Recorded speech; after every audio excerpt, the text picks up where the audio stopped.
a lot of people come to me at Functional Lawyer, or they come, the reason why they start talking to us at Incubator is like, doing this for 2 or 3 years. I haven't paid myself yet.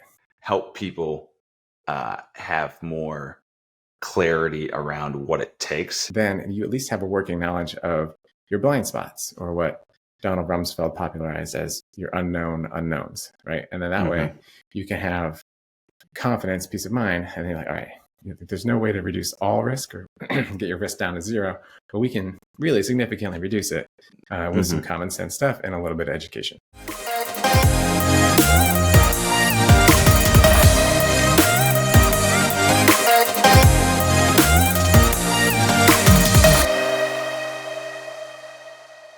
Welcome back to the Money Medicine Podcast, where today we are going to be discussing strategies to grow your healthcare business, tools to accelerate that growth, and how top practices and pharmacies are executing and winning.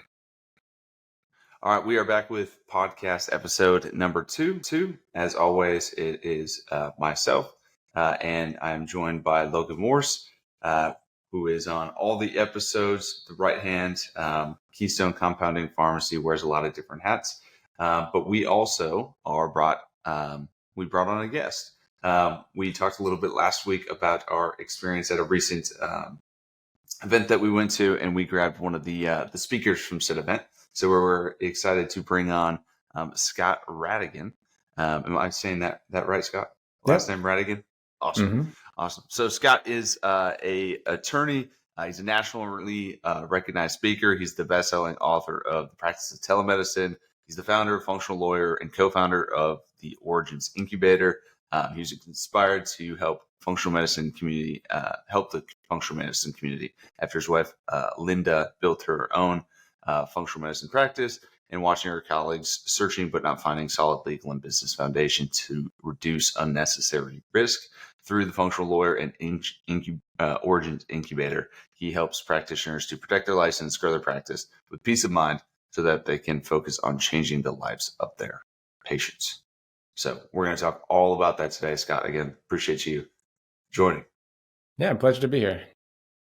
So little side note, if you are watching on YouTube, Logan looks a little bit different and a little bit darker scene.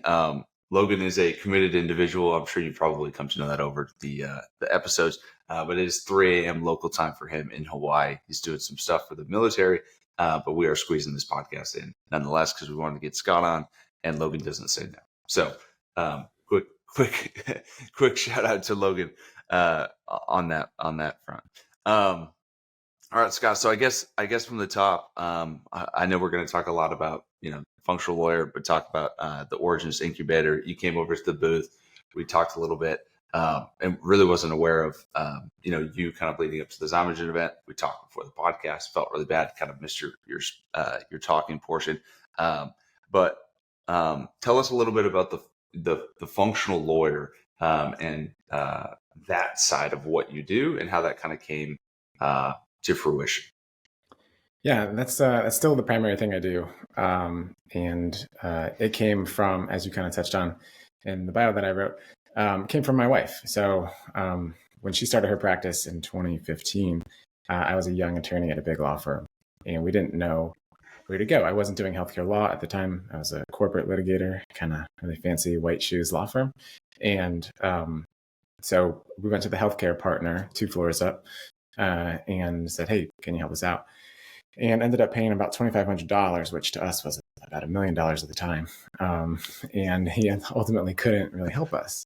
Great attorney, partner at a giant law firm, so very good and capable, just was more in line with insurance and hospitals and larger clients because it was an expensive law firm.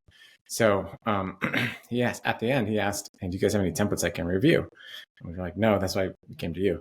But then that kind of always stuck in the back of my head. So fast forward 2 years later, I'm burnt out at the firm and looking for a change. And I was looking for a smaller law firm, but through serendipity or whatever, I ended up joining a marketing firm, the Evolution of Medicine, that helps kind of promote functional medicine. So I ended up joining that as a customer success or sales rep, and so I got to talk to doctors every day, like 30 doctors a day. And once they learned I was an attorney, they were like, oh, can you help us? Oh, can you help us? And so My answer initially was no, but then I realized like they're just out here putting together whatever they find on the internet or cobbling Frankensteining documents together with sometimes different fonts and font sizes in the same document. So actually sometimes doing more harm than good. So ultimately that led to partnering with a law firm out of Tampa to create kind of templates. And so it started there, like good law firm quality templates, templatized so that you could just fill in the blanks and use it. So you have at least a good protection, and we'll democratize it by not charging an arm and a leg for it. So that was great and started out really well. And then as I was doing kind of consultation calls in order to recommend different templates, people had additional questions and they were like, what do I do if I have more questions after this call? And I was like, I don't know, good luck. So that wasn't a good answer, right? So then it ultimately led to the creation of what we now have, and it's called the membership. And it has taken several forms over the years, but currently it's, a library of education on all the most commonly asked questions or things you need to know as a provider to protect yourself. And each week we do office hours with me live, and everybody gets a chance to ask questions as they arise in case, pre-recorded things aren't always specific to your situation. So I answer questions as they come up. And then that also includes all of the documents we have at Functional Lawyer, plus more as we add to or update them as the laws evolve and change.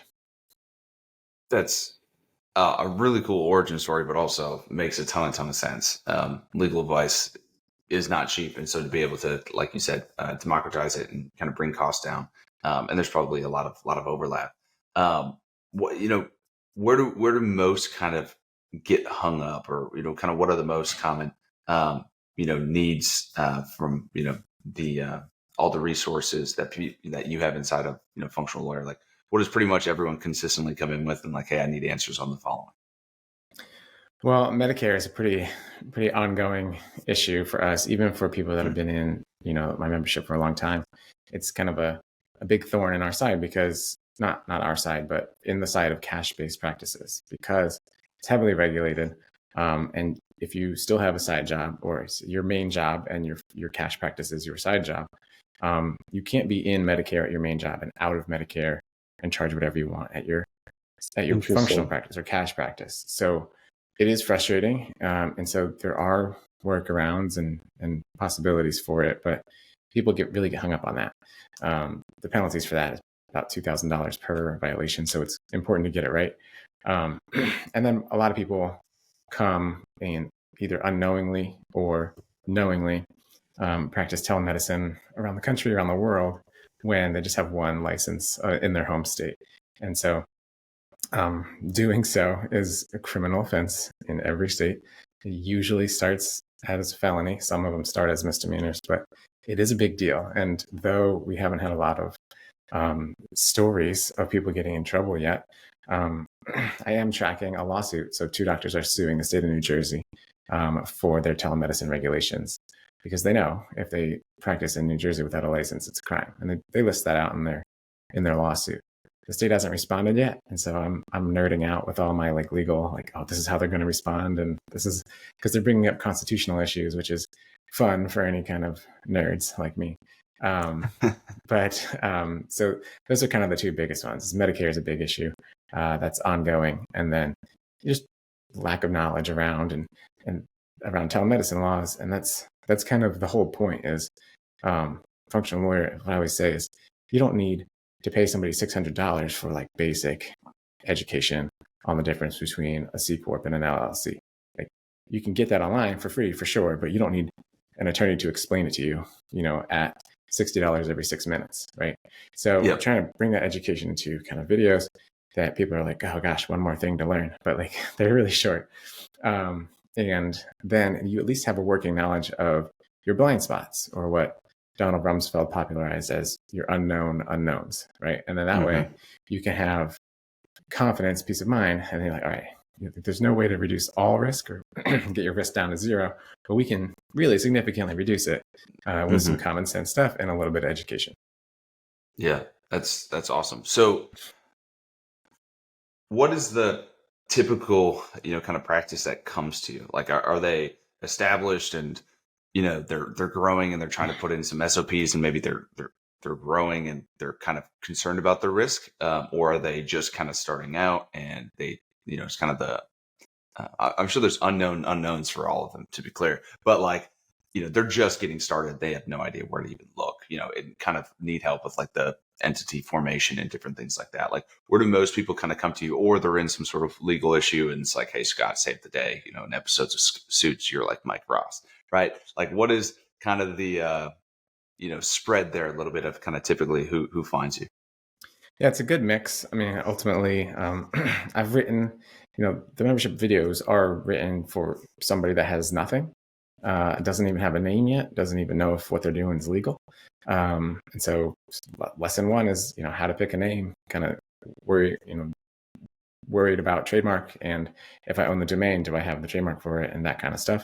Or ways to even stand out, because if you Google like flourish or nourish medicine or health, about 15 different companies come up. So that's my standard stock example of like, do a quick Google search before you name your company something that's potentially confusing where people can't find you.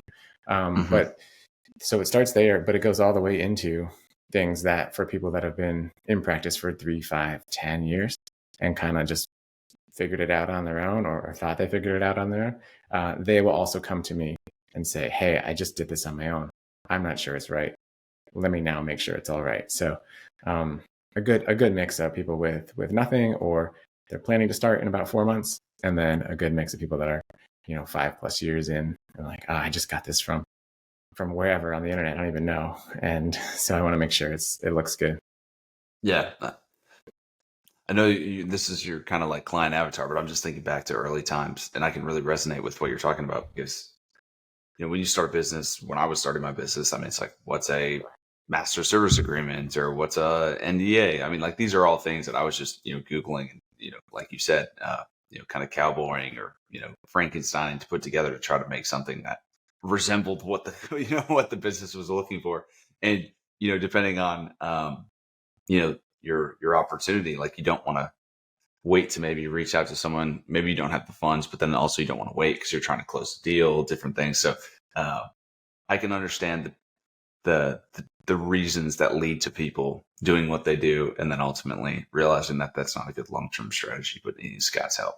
So it doesn't always have to have like ill intention of just like, hey, I want to be like negligent here with this document. It's just more so, I mean, there's a lot of very valid reasons why people haven't maybe invested like they should into some of those some of the things that you provide. So yeah, and a lot of people just starting out in business kind of don't realize that it, I don't like to say that it takes money to make money, but you do have to invest some either time or financial resources. It's one or the other.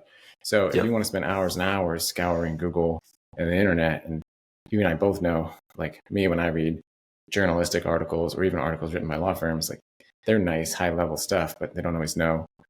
Journalists especially don't always know what they're talking about legally. And for you guys in the health field, probably feel the same way reading health articles. So you can either spend time and hours like doing that and maybe getting conflicting advice, or your other alternative before functional lawyer was to try to find a healthcare attorney that did know what functional medicine even was. And then if that was the case, to do it properly, it'd probably be like $30,000. So that's what kind of led to the just winging it. But at the same time, I think a lot of people getting into business kind of don't necessarily have like okay, this is what I'm going to budget for my EMR, and this is my budget for a website. Like, it'll take a good, at least $10,000 to really kind of do, the first year, at least, probably about $10,000. So my recommendation is save up, like go take extra shifts at your current job before you're going to get started, because it will save you time. You may wait 6 extra months to start your practice, but you'll be a lot better off. You won't be kind of like hair on fire trying to bootstrap it. Like, bootstrap's a great word and has great connotations in Silicon Valley, but when you're bootstrapping with your medical degree on the line, which cost you 7 to 10 years and $300,000 plus, probably not the best way to go about it, in my opinion. Yeah, you remind me, or you make me think of two really big things that I live by. So there's a guy that I really like from a business standpoint. I've talked about him on the podcast all the time. Logan probably that's heard me say his name 1,000 times, but Keith Cunningham. And he's got a book called The Road Less Stupid. And, to an extent, what it sounds like you do is you help people not pay the dumb tax, which is what Keith calls it, right? Just like the mistake that could have been avoided. There is a cost to everything, kind of like you're talking about. There's a cost to work with someone like you, Scott, and then there's a cost not to, right? Either way, you're going to pay. You might pay with this, big issue, or you're going to pay Scott's membership fee to not have said issue. And then I think the other one, especially with these, practitioners, is you make me think of kind of a thinking strategy that Keith talks about, which is, what's the upside, what's the downside, and can I live with the downside? And I think when you really walk through, like, can I live with the downside of some of these ramifications for these practitioners, with their license on the line? I mean, there's a lot of downside for, very little upside, depending on what the activity was that they were doing. So it's like, doing telehealth out of the state when they shouldn't have, or, whatever the kind of, issue or problem or, mistake that they're making. I mean, it might be for a couple $100, it might be $1,000, but the downside is so disproportionate that it's just not worth it. But, when you're trying to get by, when you're trying to get off the ground, like, you might not think of those things. So I think what you do, bringing light to and making people be a little bit more thoughtful about the activities is really, really cool. So. Yeah. And even from like the business side, I mean, we touched on Origins Incubator, which is what my wife and I work with. And our third partner is Cheryl Burdett, who handles a lot of the clinical. It's really just trying to reduce what you call the dumb tax, but we always just say you don't have to reinvent the wheel or, make the same mistakes we did, because we made probably over $100,000 in dumb mistakes, getting her practice going and set, and, paying way too much for a website. I think we paid about $15,000, and that was almost a decade ago. So probably be closer to 18 or 20 these days. And we didn't even own, it was custom coded, so we couldn't even change it.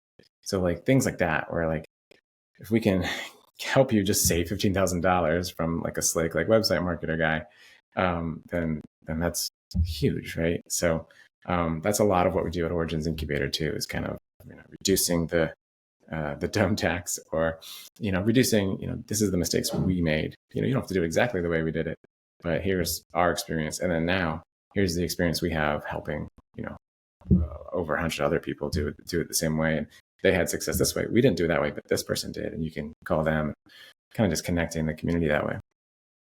Yeah. I think just from your experience and then from others' experience, things that we talk a lot about with prospects or clients that we work with is like many don't have the perspective of hundreds of people and hundreds of different businesses. Like they have, I'll give an example on the marketing side. Like most people don't know what a lot of website traffic is. Most people don't know what a lot of social media, or like what a lot of supplement sales looks like, or kind of reverse engineering kind of what's possible. And so again, kind of within like functional lawyer, and we'll talk about Origins Incubator as well. I think what's really helpful about just going through exercises, whether it's with marketing or marketing and all the other stuff that you guys do too, is just getting perspective of what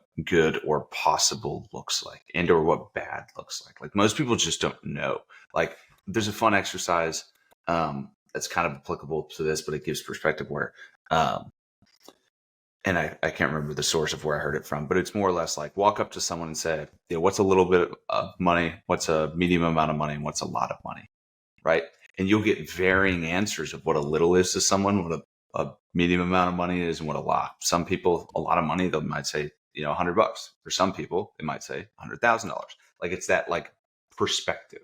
And so I think, again, with what it sounds like you do inside your different kind of coaching groups is you give people perspective, and you give people optics into things that by themselves they do not have, because they have not climbed the mountain, or they don't have all the information that you have to be able to see over the landscape, because by themselves they don't, right? They don't have that data. They don't have those optics. So at its core, I really like what you're doing with both of those, both of those different things. So it kind of transitions into the Origins Incubator, because it sounds like you were doing a lot of stuff with legal, and then just people started asking you questions about your wife's practice and like wanted to learn more there, or like how did kind of the origins start, and then kind of what does it look like today?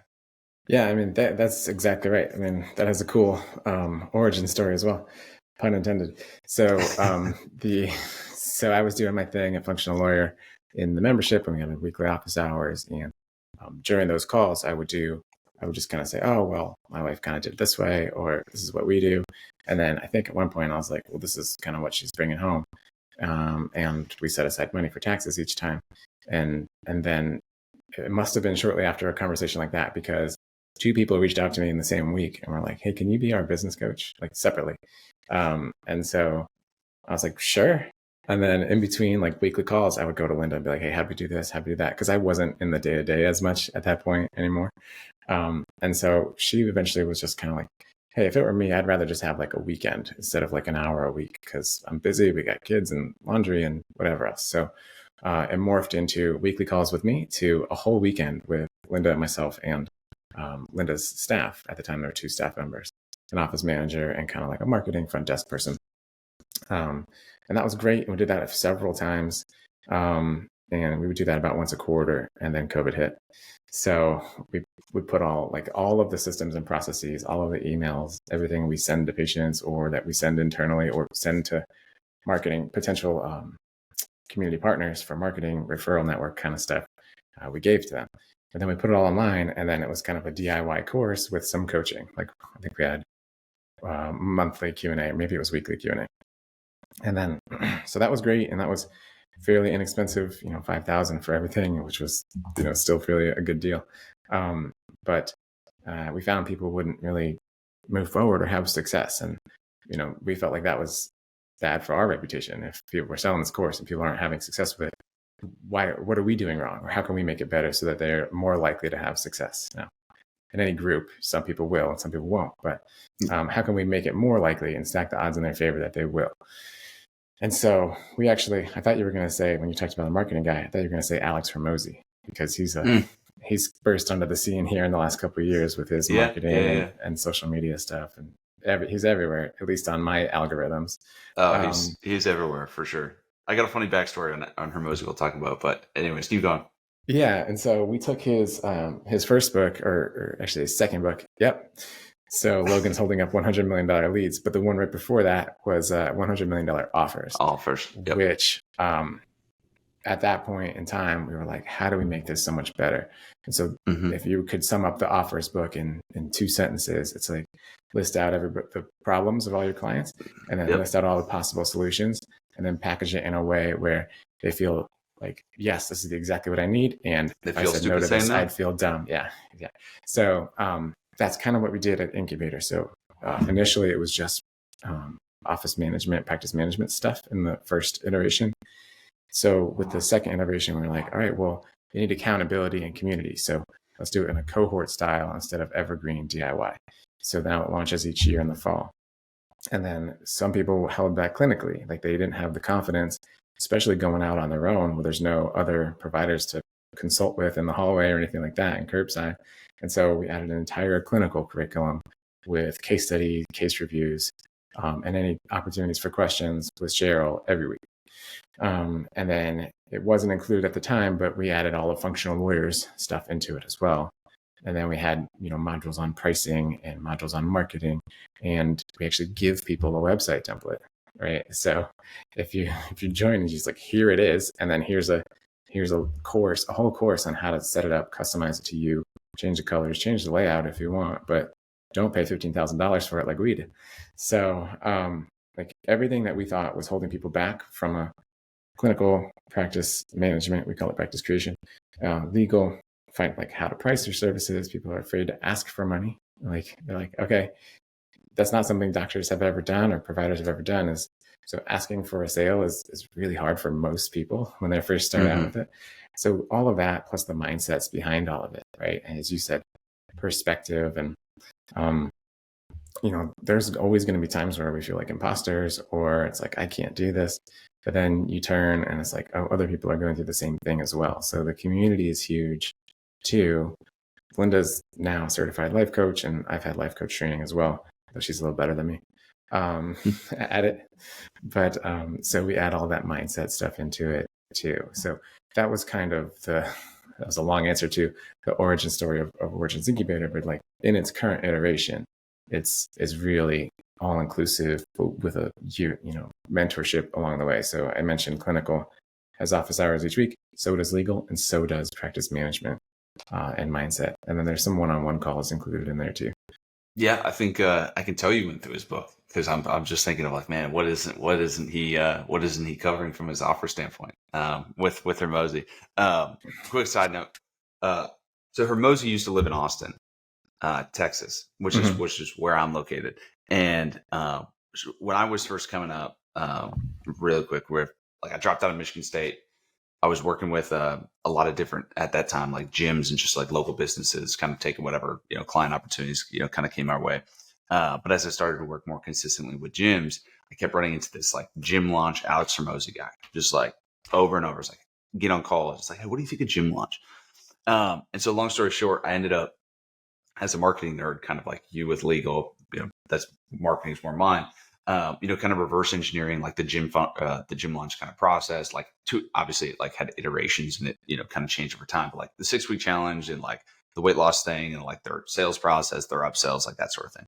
And at one point I created like, what is gym launch, like YouTube video. And I was a top search YouTube video. And I used to get like inbound leads from like, hey, here's how to do gym launch without doing gym launch. And then like people would come to me and be like, hey, can you help with the implementation? So fast forward, he had an event in Austin, got to meet him in Austin. Then like he had his different software with like Alan and stuff. So I got to work with Hermosi like loosely on some calls and stuff like that. So it's really funny looking back of like when I found him in like 2016, 2017, and like he was nobody. And now he is all over the internet and kind of pumps out more content than even like Gary V, for example, which is pretty hard to do. So big fan of Hermosi. I'm glad that it was helpful for you because I think he's been super helpful. And back in 2016, 2017, I used to come home to my now wife and say like, and if there's one person I could bet on, like for having so much success that no one knows about, it was him.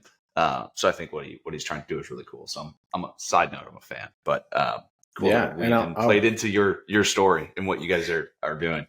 And I'll even plug, going back to being afraid to ask for money and all that, is his first book, Gym Launch Secrets. I recommend that to people. I recommend that to people because of some of the mindset in it. And it's not going to apply to practitioners so much, but some of the mindset in it, you can draw things out of it, and especially the appendices, where he kind of goes over objections and closing sales, where we try not to be like, here's how you get the sale and here's how you remove all the objections. However, it does have some practical tips. And you can actually, he's put out so many YouTube videos on this exact topic that you probably don't even need to buy the book anymore. But but I listen to the audiobook sometimes, just the appendices, and it helps kind of when someone says, oh, I got to think about it. And it's just kind of like, his approach is not salesy, like get the sale no matter what. It's let's help you make a decision. And people don't usually know how to make decisions that are big. They're afraid of making a mistake. So here's how you walk somebody through a decision process, including if that decision doesn't mean working with you. So I really like that approach to his sales philosophy. No, I agree. Yeah, we actually, they're off to the right here. I don't want to walk off screen, but we ended up creating a deck of cards for, we call them like our supplement sales tool or supplement sales secrets or something like that. I forget the exact title. I got to look, but it's too early in the morning. But we created like a deck of cards, like flashcards for like selling more supplements. And like Logan and I worked together on it. So it's like part like, understanding like different ingredients and supplements and kind of what it's known for and how to talk about it. Different drug-induced nutrient depletion stuff, and then like how to talk about different supplements that potentially would be helpful, and then objection overcomes. So it's all like most common questions that you're going to get with people when they're maybe yes or like considering buying a supplement, but also there's a lot of overlap between those objections and selling services. And so what's crazy is like, and I said this at the Zymogen event. I don't know if you came over to like our booth because we were next to each other. I don't know if we talked about it at the Zymogen event, but my big takeaway from that event, and I think probably you can speak to this too with the Origins Incubator, is some of the people in that room, and probably in the Origins Incubator, are so talented and so smart and can help patients. But where they get beat oftentimes relative to their competitors is on the business side. And so it's always been, kind of maybe a fostering, belief that I had, but it was really that event where I walked away just because of some of the conversations that I had at the booth, where it's like, you are brilliant, but your marketing and your business, like, side of your CEO hat, like, of this business that you have, like, that is clearly your weak point and where you're losing in your market. It's not your ability to help patients. It's like your marketing skills, your sales skills, your like team building, culture, process. Like, that's the side where I think a lot of practitioners really struggle. And so, I kind of said this, and I'm glad that you were able to speak at the event, because you probably led some people into the Origins Incubator, which ultimately helps with that side of their business. But I wish a lot of those events weren't just so clinical and weren't just so much about like supplements and like, different case studies or different things with patients, but more so like, hey, you guys are great. Here's how to like get more people to you. Here's how to build a team around you. Here's how to like grow a business, because I mean, they're so much better than all the alternatives at helping patients largely. But they lose to the ones that are a little bit better at sales, a little bit better at marketing, and aren't as good at helping patients. And that's why they, you'll hear these stories from these practices where it's like, yeah, they went to 15, 20 people before they found me. It's like, yeah, because you're impossible to find. Like, imagine if you were the first option, because you had better SEO and different things. So I'm curious your kind of take on that with the Origins Incubator, and then also like you were at the event, so you kind of know some of the conversations of people that came up to you. Yeah, I mean, that's pretty common. And I'm kind of reminded of a line that I heard or read about from Robert Kiyosaki, kind of the author of Rich Dad Poor Dad. And, later on in his career, he was like, people were criticizing him for not being a very good writer. And he said, I always call myself a best-selling author. I'm not a best writing author. There's a big difference between getting your book in people's hands and where they can see what you're doing, or, having the best book in the world, critically acclaimed, but it never reaches people. And so people, to your point, practitioners echo that as well. They're like, and they are very, very good providers. But it is kind of a, how do people find you sort of thing. And so, the business side gets, you hear people say like, man, we've got all these people that are claiming to do functional medicine, but they're not really, and they're just taking people's money. And so sometimes it gives functional medicine, especially, sort of a bad rap. But yeah, I mean, that's kind of where Incubator is even coming from, right? So people are great at clinical, or we have the support for them if they feel like they need it. And a lot of people really appreciate that, even if they are, really good at clinical. But yeah, it is kind of the business side that is, usually lacking. And that's for most of us, right? So we're very good at particular things and not so good at other things. And I'm telling my children that right now, like, they're comparing themselves to each other. And I'm like, well, you have talents here and he has talents here, and that doesn't mean one is bad or one is worse.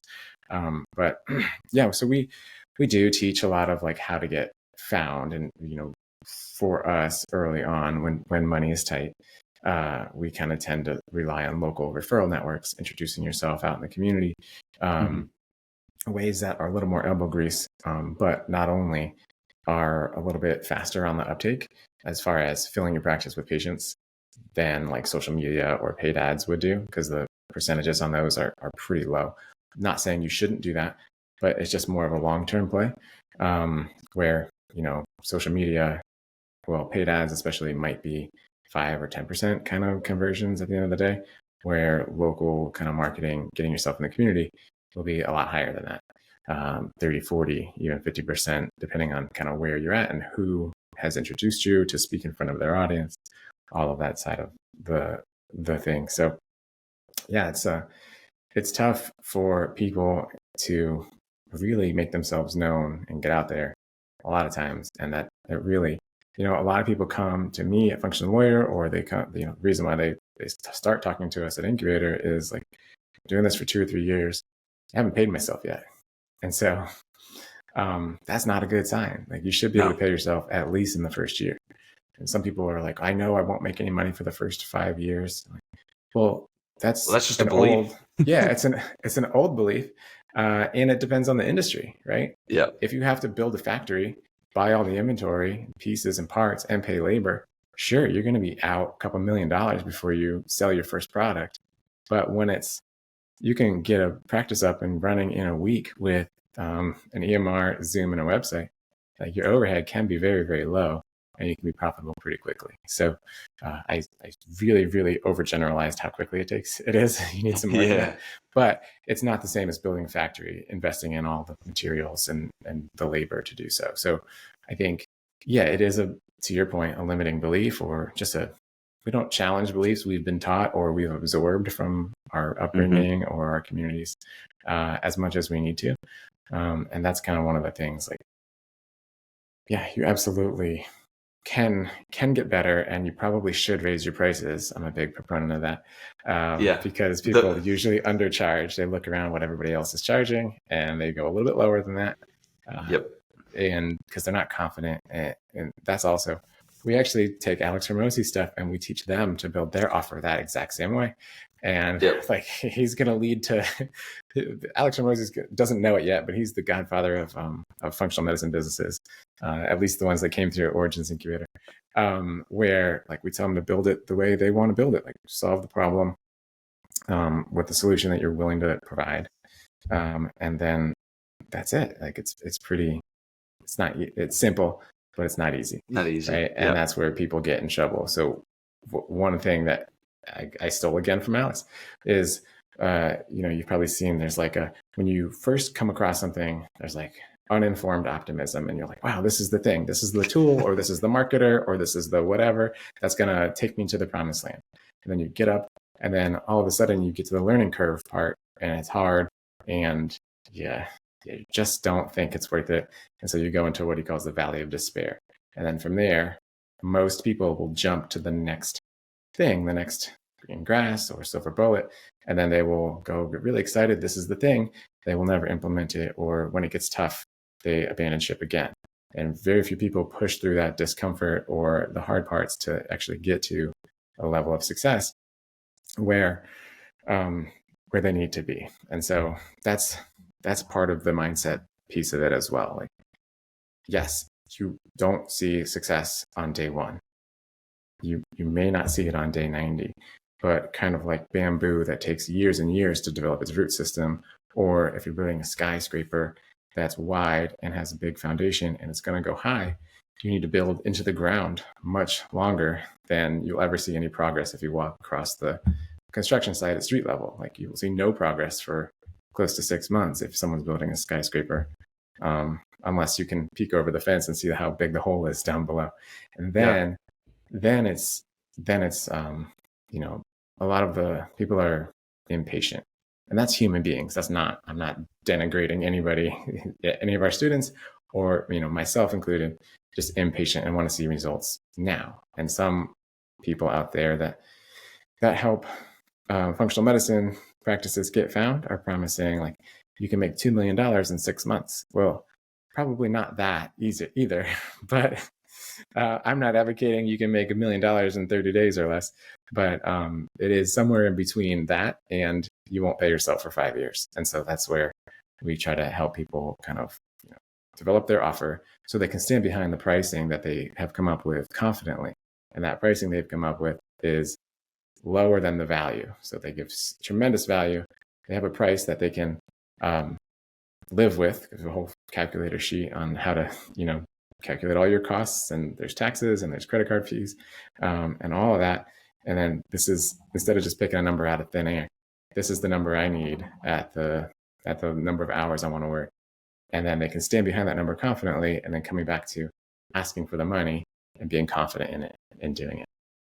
So that was a long answer, but I get really excited about that one. No, what I'm realizing is just how much and how long I could talk to you.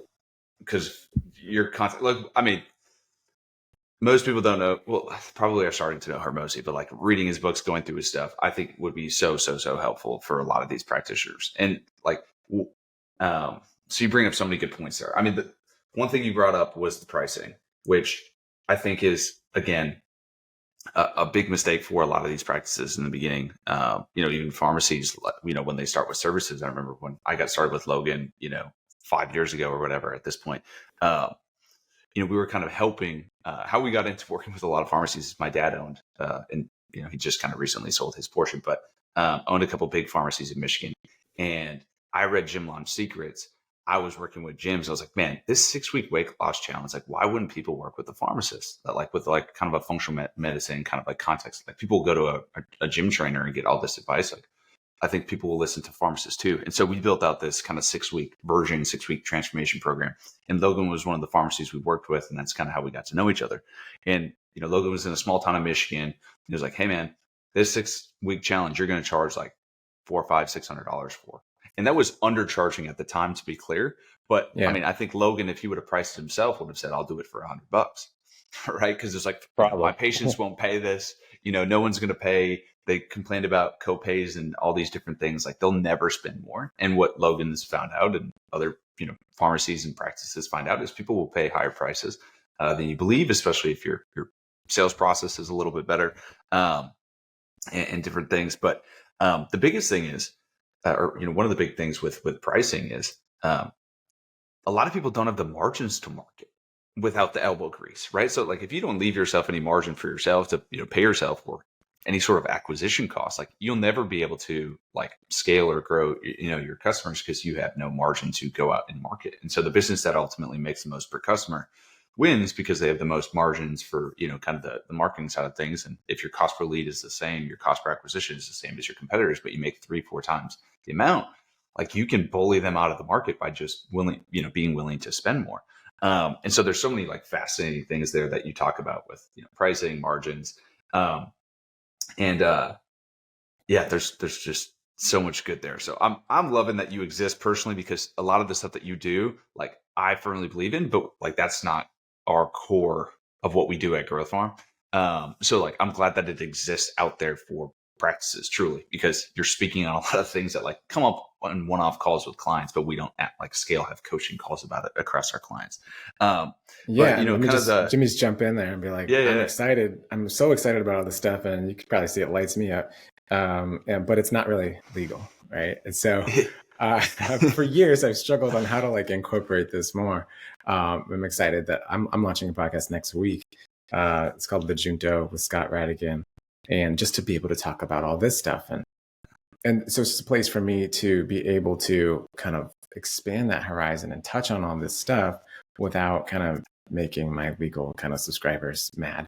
And so I really think it'll be helpful bringing experts in from all walks of life, marketing, and, how can pharmacists, secure a foothold into this community too, because I'm seeing more and more pharmacists reach out to me as well.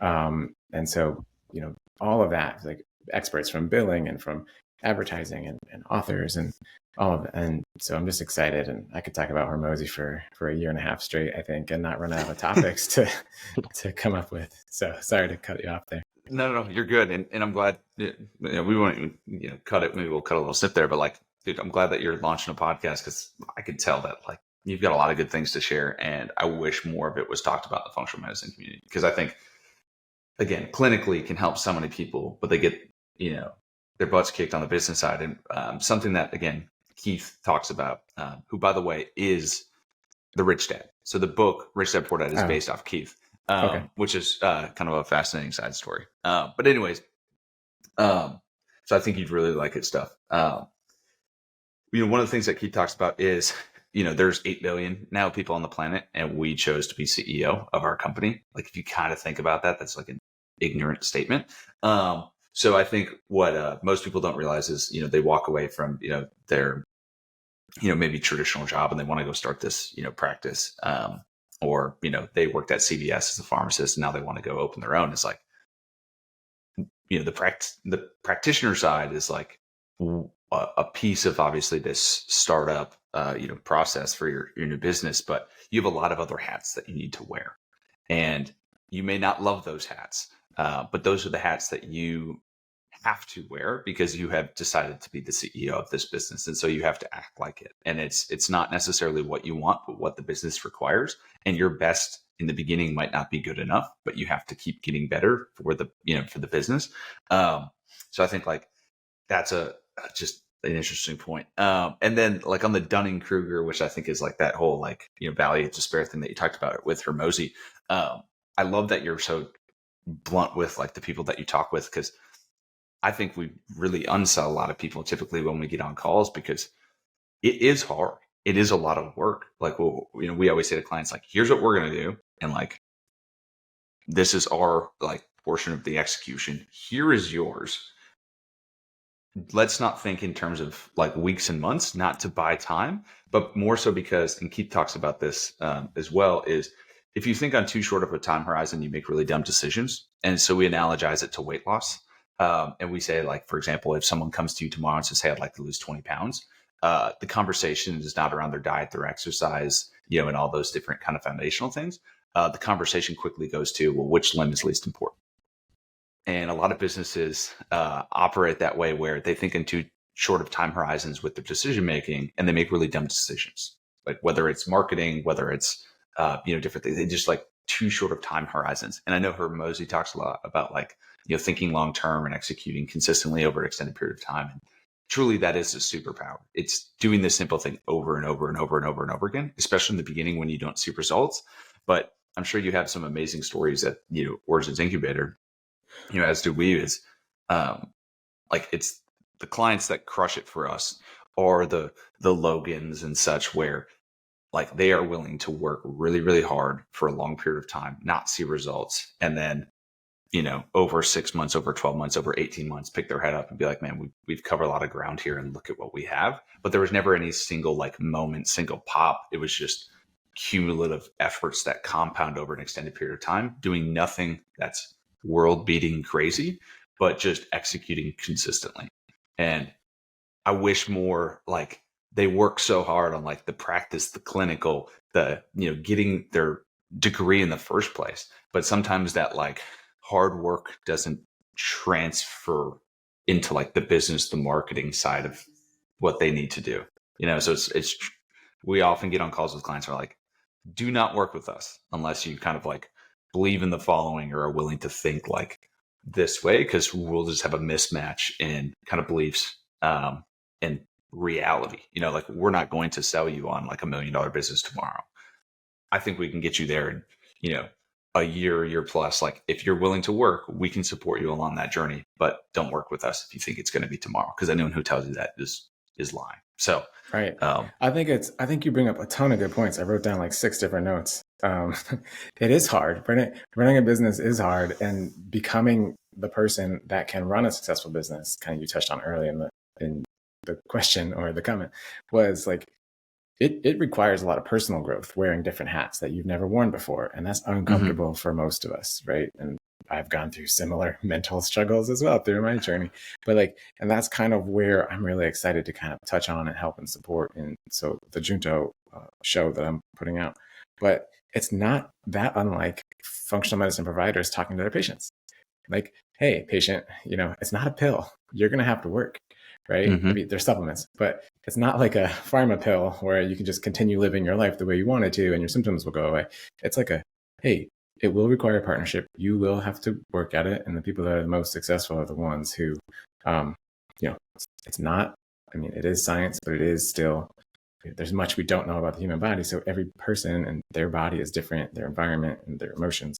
So it could be 3 months until you see any progress, patient, or it could be, 3 weeks, or it could be 6 months, so that is kind of it's not that different.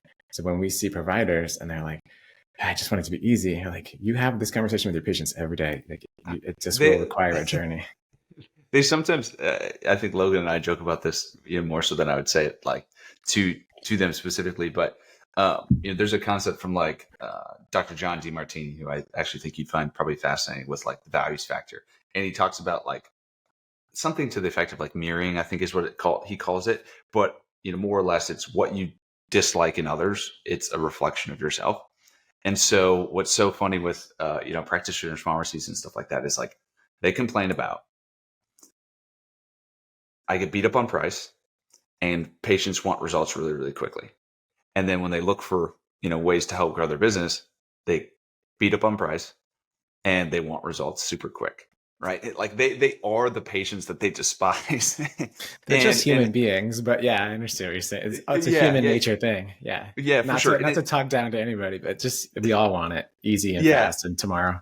for sure, for sure. So I can't fault them for that belief. And I can understand like where it comes from. Like we all want it to be faster, quicker, easier, cheaper, etc. But it's also, funny thing that Hermosi talks about, which I think is so true, is like, we watch and aspire and love all these different heroes. And the reason we love heroes is because of like the hardships that they endured and then like coming out the other side. But no one ever wants to be like the hero. No one wants to go through the hardship, like no one wants to go through that difficult, those difficult periods in a business, whether it's, kind of like the lonely period, like you're, kind of a solo entrepreneur, or like, you start to grow the business and then there's a whole new set of problems. Like I think the big thing that we try to emphasize to clients is like problems won't go away. We think we can help you, kind of through these different waters, or recommend you to, different people depending on like the waters that you're in. But like fundamentally, if you're going to start a business, you are signing up to problem solve, and they will get harder as the business grow. They will get more complex as the business grows. So you better sign up for constant learning, constant problems, because they just evolve. They do not go away. Like you start to grow your practice, like hiring and losing your first great practitioner that goes to try to start their own business. Like that comes with the territory, or starting to sell a lot more supplements and then having to know a little bit more about inventory management and lead times and forecasting. That's another problem. Like there's never ending problems. So again, I've said it a lot of times, but I think what it sounds like you guys do, and will do with your podcast and different things, is help people have more clarity around what it takes and have a better view, like just a clearer picture of reality of what it's going to take. Well, it's not even this just fantasy that, yeah. land easy. Yeah, I don't disagree that problems just won't go away. There's been new and better or different problems, sometimes good problems to have. But I think even just within that statement, if you're a person that, and I'll change the word to challenges. If you're a person that just can do that and be like, man, I got all these problems, and change that mindset or the viewpoint to, and look at all these challenges I get to solve, or I'm so excited because yes, I have my own business, and yes, I have to think about it now 24/7, but I control my own destiny with how hard I work and the choices I make, which can be scary. But like just shifting from, man, I've got a million problems, to, all right, what's my next challenge? I can't wait to tackle it. And people that are practitioners were really good in school, so they're not afraid of hard work. Most of them went through residency, so they can do it. But just shifting that mindset from problems to, all right, let me tackle the next challenge, or if I can't figure it out, I'll find somebody who can. And going back to all of our mentors that we've never met, but Marie Forleo has a lot of like more feminine kind of business, like entrepreneurship content out there, and she's great. And one of her best-selling books was Everything is Figure Outable, which is a fantastic like mantra to live by, like especially as an entrepreneur, where, man, I got to figure out probably 15 challenges a day, but I can do it, or I can find somebody who does know how to do it. So I think just in that, and kind of we all start with the problem mentality, I think, and not to take anything away from calling it problems, but if you can kind of just find different angles to look at it, and that's part of the growth journey as well. Yeah. Well, I mean, with patients, and I think this is literally on the homepage of the website.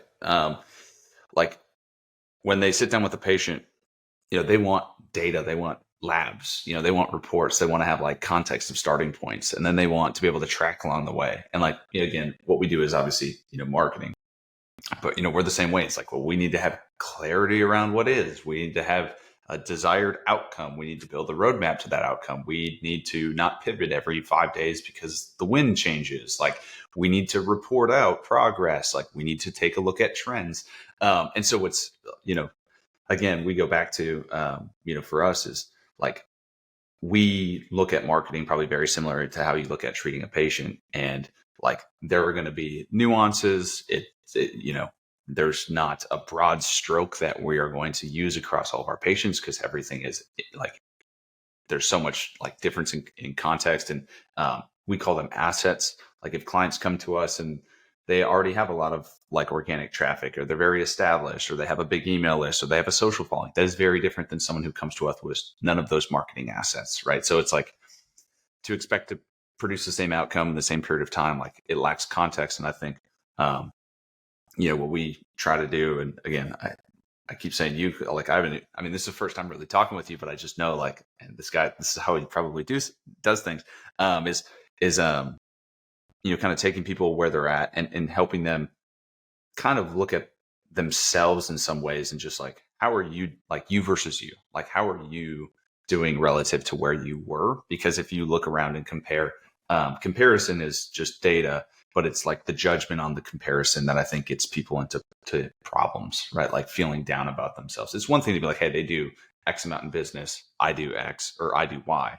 Okay, if there's no emotion, that's just a data point. But if it's like, no, now you get down on yourself. Now, that's where, you start to have problems. So, that's a huge mindset shift, is comparing your step 2 to somebody else's step 20. And it's not fair. So I've, over the past 2 years, really just abandoned social media whatsoever, because I'm susceptible to that as well.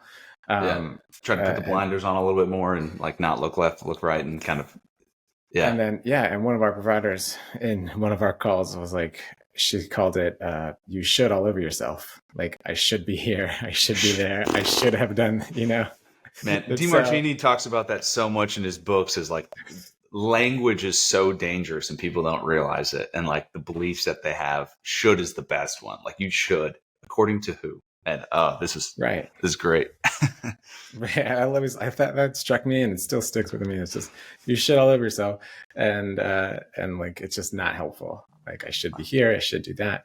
And yes, we all have goals that we don't quite meet, but it's really just as Alex calls it, the game. If you can approach it as a challenge and really just play the game.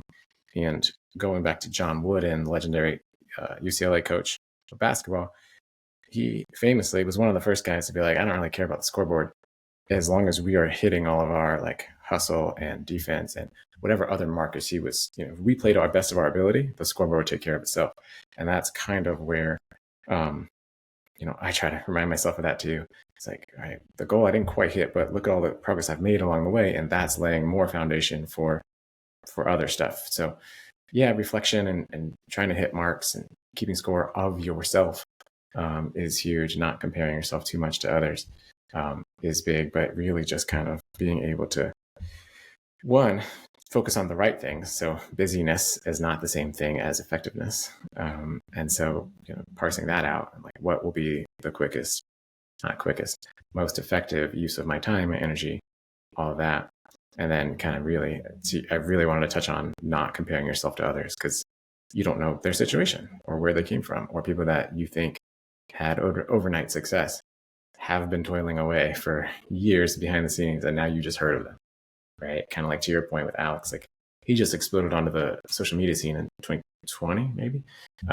But before that it was a long time coming. Hugely successful, and as you know, like, works probably harder than most people do. So, as you said, you could bet on him having success, right? Because you knew his processes were in there, and then the results will come later.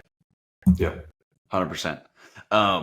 Okay, so I'm just going to say this out loud. I'm sure the people listening to this podcast will feel the same way. We had so many questions on like the legal side and like, website compliance stuff with like, HIPAA, and then like telehealth stuff. And, Logan has like these amazing questions. We obviously got on some riffs, but I think what we touched on is some really, really good information that's super relevant to the listeners nonetheless. So I'm just going to say this in advance, like, we are definitely going to want to have you on and get more maybe into the minutia.